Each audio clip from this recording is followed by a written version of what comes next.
Hey guys, this is Adam from Encounter Wargaming, and I'm going to, in this video, myself and Jason, we're going to show you how to take our skeleton frame building that we made in the last video and turn it into an awesome Wild Wild West, authentically thrown together with awesome hewn timber boards. And so a bunch of different tricks, how to make these boards look authentic, how to frame them around the windows and doors that we made. And so Jason's going to walk you through some of those tips and tricks, and excited that you're checking it out. So enjoy. Okay guys, so we're going to start turning this skeleton into a at least decent looking Wild West building. So the first thing we're going to do is we're going to take our popsicle sticks here. Now of course they look like popsicle sticks right now, and we want them to look like actual wooden planks that would go on the outside of this building. So we could just, cut them and glue them all on there, but we're going to want to get a little more authentic than that. So if you just want to add some minor details, which are actually really easy to do, we can just do something as simple as take your hobby knife and just sort of whittle against the edges here. And what that does is that sort of creates sort of that milled look. Also kind of makes it look maybe damaged or weathered or whatever. And I don't know if you can really catch that on the camera, but it kind of just takes the corners off a little bit. Luckily, quite a few of those popsicle sticks are crooked, so that's going to naturally add kind of a weathered look. Because of course wood warps with rain and stuff like that. And that's exactly how simple it is. I'm just taking this and I'm just sort of shaving. And you can go through quite a few of them very quickly. Me and Adam sat down, and probably in about an hour we went through like a crap load of popsicle sticks. I don't even know, maybe 100. As you can see here, we've got a big bag of them, and we even used some of them for the building that Adam showed you in the intro. So after we whittle them down, as you can see here, we've also cut off the ends. Now, obviously, a wood plank doesn't have a rounded end, so you can just take either your hobby clippers. You might want something heavier like wire cutters, because the hobby clippers I find are a little more frail, and this requires a little bit of finger strength. You just want to snap the round edges off. Now, in the video we showed you before about building the skeletons, we chose the height of the walls for a specific reason. In this case, I don't know if you can really see. I guess I'll try and get a better shot at it there. But we actually built this so that it goes from our base of our terrain just slightly higher than the actual wall itself, because our roof we want to be able to take off like a cap, and of course we want the panels to be able to cover that afterwards. I'll show you on the well, not finished, but the building that we've already done this with. The roof just kind of fits inside, and that way you don't see the foam core edges once it's actually in. I mean, if we take it out to fit models inside or whatever, that's fine. Afterwards, we're just going to cover this with some sand, maybe some tiles or whatever to make it look like an actual roof. But right now, we're just working on walls and, of course, the porch. So we'll get on that right now. Alright guys, so now we're going to turn these whittled and cut popsicle sticks into the actual wall itself. However, if you've ever seen like an old barn or anything like that, like, even though our popsicle sticks are the exact height of the walls and we intended it to be that way, not every single board is going to be exactly the height of the walls. So what we, some might be halfway or whatever, especially in the Wild West where, they're kind of salvaging for what they need. And I'd imagine in Malifaux it would be a very similar way of things, of just kind of salvaging what you can find and turning it into a livable town. What we're going to do basically is very simply just take your wire cutters, the very same, just randomly cut these in half. Since we know they are the height of the wall, boom, we've got what appears to be two random lengths. Now, it might be a good idea for you to just go through and cut a whole bunch. I've done that here. I've just kind of laid them out. I'm not going to do the entire building for you guys today. I'm just going to show you basically the tips and tricks, the problems that we encountered when putting our first one together, the one that Adam showed you in the intro there. So I guess I'm just going to start gluing. I'm going to show you guys. So I've cut a bunch of them here. Just put a nice bead along the back of each stick, of course being mindful of your fingers. hot glue is hot. Again, you can use white glue, but it's gonna be a bit of a hassle, I think. Because with the hot glue, at least, it just kind of dries instantly. Well, not exactly instantly, but pretty damn close. And bam. Now, one thing Adam brought up to me earlier is that when you're cutting these in half, as you see right here, they perfectly line up. Now, we've whittled the edges. The grain all flows into itself perfectly. If these actually were two separate boards, though we want to keep the same popsicle stick because it's the exact right height for the wall, you might want to just do something like this and switch them, just so it doesn't look like they're from the same board, so your whittle marks don't feed into each other. If you look at the house we have here, it looks very rough and sort of staggered. The boards don't quite line up.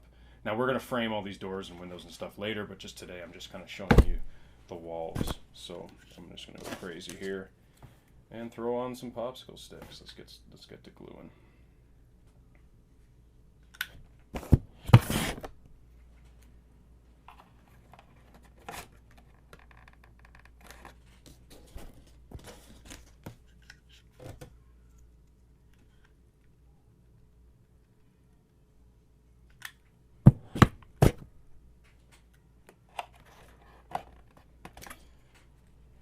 Now, obviously, none of this is rocket surgery. I mean, you guys can probably figure a lot of this out on your own, but we wanted to show you guys because there is certain problems you might encounter, and of course, it's easier hearing it from somebody else, just to decrease your learning curve. So right now is where we get into our first problem. Now, you're going to notice here that the space I have left is obviously quite a bit, between this board and the window is actually quite a bit smaller than a standard popsicle stick. So the easiest way to combat this is basically take a pencil or a pen or whatever writing tool you have, lay this guy in front of the window, and it's actually easiest to go in from the inside. Trace out that window, and boom, that's the piece I need to cut out. Now, of course, it's probably best to take your hobby clippers at this point because they are more fine. I find with this guy, when I tried to cut these, it just shattered the popsicle stick and pieces went everywhere. These are the same clippers you would use to take your models out of your sprue. I just find they're less abrasive. It might still shatter. You see there it cracked up a bit, but that's okay because it actually cracked where I wanted it to. So I'm just going to do that. And then you can just almost just break it out. It didn't quite come as easily as I hoped, but there you go. And that was this way, right? Throw a little bead of glue on there, and that's as simple as doing something like that can probably get. Now, I've shown you the window, but also what we've discovered when we decided to do these, that it's actually quite a bit taller than a popsicle stick. Now, luckily, as I say, we've cut these so that they're all staggered. But if I were to use the piece that I cut off, the same popsicle stick as that, it's not going to go right to the top. And I don't want to terminate it there. I want to terminate it here, just higher than that. So I'm going to take a full popsicle stick, sort of figure out my distance. These are about, I'd say maybe a millimeter or two above the foam core. So I want to keep that consistent up here. So we want to cut it maybe just a little bit higher than the actual foam core. Bam. No problemo.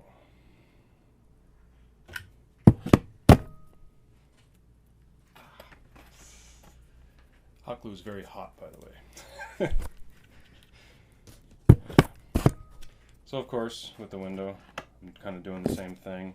I'm just going to draw a pencil line in behind. That'll tell me where my window is. And that's the easiest way to measure. I mean, you can do a whole bunch of math and try and measure a whole bunch of stuff. And if you really want to, when you're building your skeletons, if you're more of a math whiz than a sort of, fly by the seat of your pants kind of person, you can actually plan out the space of these windows so that they are multiples of whatever the width of your popsicle stick is. We didn't really plan it out that way. We kind of just put windows where we wanted to have windows, and we're combating it by doing this. It's up to you. This is the way we're doing it. You can do it your way, but we figured we'd at least show you the way we're doing it. So that's not going to work for that. I want a full stick again. Figure out where that window's going to go. Cut out that right now. That's why we do it around here.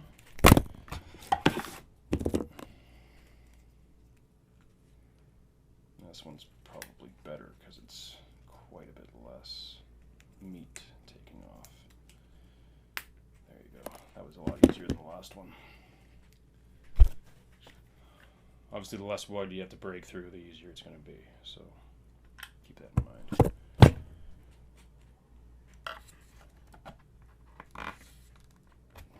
I probably should have put this one on first, but too late. And just line up with my other two cut.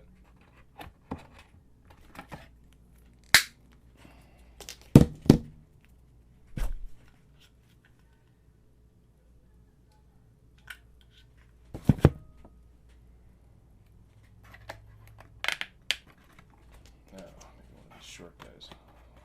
Perfect. Like it was made for that. It was totally accident, by the way, guys. And this is all I'm doing. I'm just kind of going to just work my way all the way around the building, sort of making it up as I go. I mean, there is a plan to this, but a very loose one, if I may say so. Basically, that is the hard part of it. It's just figuring out how to go around your windows, how to go around your doors, all that kind of stuff. And again, you kind of do it as you go. I mean, you can't really plan that out. Again, like I said, you might have been able to plan it out at the skeleton stage. Of course, Adam and I didn't think that far ahead. But I think this will work out quite fine. And of course, in real life, I wouldn't think that they would space the windows as what width boards they had. I think they would put the windows where they wanted to. What they would do is just basically cut it out of the wood, which is what we are literally doing with these popsicle sticks. So it just makes it more authentic, I find.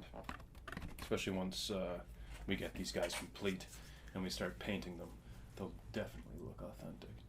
So we're gonna come back to you with how to do the porch after this. See you soon. All right, guys. So now we're gonna finish up our porch here on our buildings that we're doing. As you can see here, I've already kind of started. Basically, what you want to make sure you do is, I suppose, put these on first, sort of to cover all this exposed foam here. The reason you want to put the large ones on the base first before you start putting all the boards along here, for no other reason, is just for size. So just so we know how long to actually cut these. We want them to cover the top edge of this popsicle stick, otherwise it'll just look weird. We want it to look like an actual porch that somebody built. So all I'm doing is just drawing a line where I want to cut it, taking my clippers and cutting it on that mark. Now you can go through and cut the whole porch all at once if you want, or you can go one piece at a time. It's up to you. Have fun with it. But basically, just like the walls, we've got our popsicle sticks that we've shaped the corners on just to make them look all rough. And we're using the smaller ones for the porch boards just so they don't look exactly the same as the wall boards, because that would just be silly. It would look strange. So there you go. Throw these on. I've already cut a bunch here, as you can see. And like I say, if you want to cut the whole porch and then just go at it, feel free to do that. There we go. I'm just going to keep going. Actually, if we pan over to the building we've already done here, we have one fully completed, at least to the stage where we can start painting the outside of it, or start working on the details and then start painting. Sorry to correct myself. And again, you don't want to be too perfect with them. Make them look a little rough. You know, it is the Wild West kind of thing. People are just kind of throwing things together. And also, I actually found, as I worked my way across and I got to the end here, that we actually had a couple boards that didn't quite fit. So I've just kind of, you know, thrown one this way, thrown one here on the end, kind of sticking up. That way it kind of looks like it's, you know, a little derelict, maybe falling apart. Someone's kicked that floorboard out of place or whatever, and it kind of covers the fact that it doesn't really fit. Unlike the doors here where we actually cut them to fit. Here, you can do that, or you can just do something like this, make your life a little easier, and add some character to the piece. So, really it's that simple, guys. You're just cutting popsicle sticks, gluing them on, and the next time I guess you will hear from us, we'll be throwing some details on here. We're going to try and, you know, frame in the doors, the windows, maybe add some cool accents to make it look very Malifaux looking, and then we'll go from there. So have fun with it, guys. I'm sure Adam and I have had a lot of fun with it, and we'll see you on the next one.